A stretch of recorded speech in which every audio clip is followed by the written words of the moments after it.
Владата ја стартуваше постапката за разрешување на државниот јавен обвинител Марко Зврлевски и на денешната владина седница иницирана била процедура за смена на Зврлевски и донесен е заклучок да се побара мислење од Советот за јавни обвинители.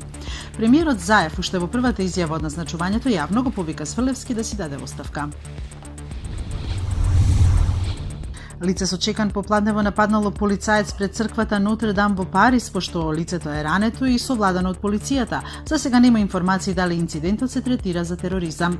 Франција е во вонредна состојба од 13 ноември 2015 по терористичкиот напад во кој загинаа 130 лица. Претседателот на Република Македонија Ѓорѓе Иванов денеска ги одликува членовите на ракометниот клуб Вардар со медал за заслуги за Македонија, а ракометниот клуб со признание Повелба на Република Македонија. Одликувањата им се доделени откако во саботата ја освоија шампионската титула во ракометната Лига на шампиони.